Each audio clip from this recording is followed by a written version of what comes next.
How do you view, if someone were to ask you, do you consider Hamas to be a terrorist organization or a resistance organization? How do you answer a question like that? It is not an international terrorist organization, though a lot of countries have banned Hamas or proscribed Hamas as like a lot of Western countries. But Hamas is fighting for Palestinian freedom. So that particular ideology is concerned, you are fighting for freedom. That means they are a resistance movement. But their means, like say for instance, October 7 civilian attacks on civilians. So actually, this attack is, there are a lot of gray areas as to who did what. It could be also Palestinian civilians. When the borders were opened up, that hundreds of Palestinians men, they moved into the Israeli side, and then they were also taking part in some kind of attacks. Or so we did not know who did what, and actually, but yes, the attack was engineered and guided and led by the Hamas, and so many people, 1,200 people died, and of which about 900 people were civilians. So there, that particular thing is concerned, that it's part terrorist, part resistance. That's what I would call. And this is the thing that's difficult for people to wrap their head around, is that there is a political wing of Hamas, and there's an administrative wing that, in fact, after winning elections in 2005, 2006, they even started doing social services. They started running active administration in the Gaza Strip. And then there is the military wing.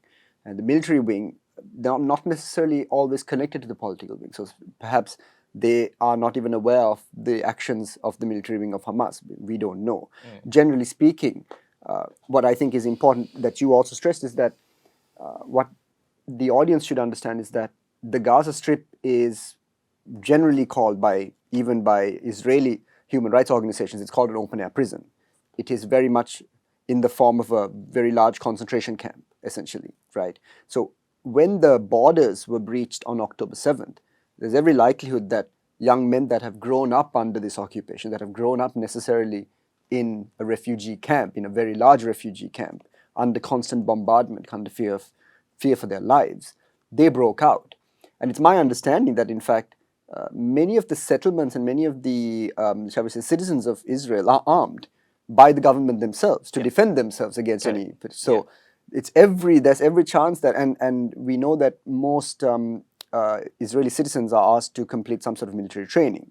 So then Hamas will logically tell you, well, if they have military training and the idea, and especially some of them have a rank, the people who were killed, how do you call them as civilians? And on the other side, the Western media and Israel will say, well, most Palestinians have this deep hatred and anger towards Israel and the Jewish state. So they are also sympathizers with Hamas. So you can see that no one is willing to even state what is actually a civilian.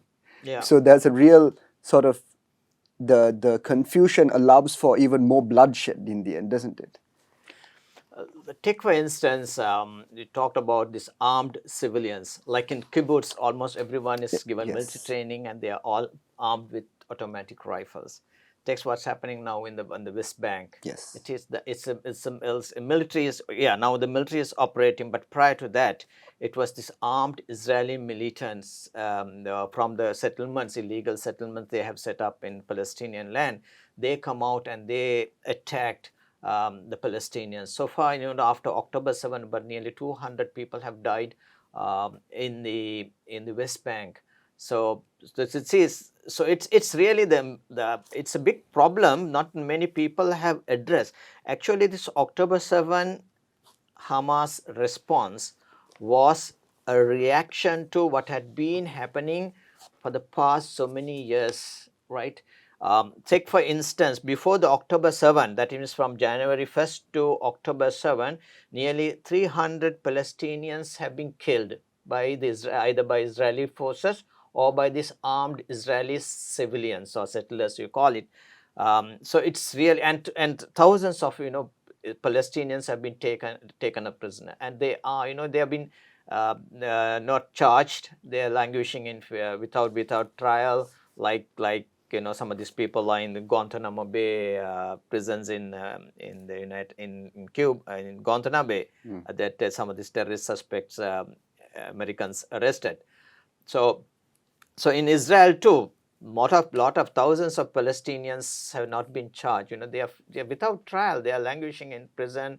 I mean, if you have anything, just take us to court. And but it's not happening.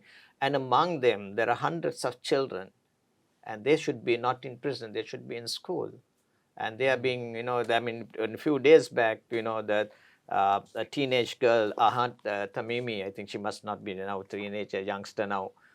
She I mean, she had not done anything. Like, they went in because she had taken part in earlier resistance, because so when her cousin was arrested, she confronted an Israeli soldier. So that was, so she was arrested and released, and the Israelis made use of this particular ongoing crisis to rearrest her. So and she is no charges. I mean, they're like her, so many people. So Hamas attack on that particular day was, in a way, it was a reaction, but it was a disproportionate and I mean, civilian thing, killing of civilians, which should not condone. It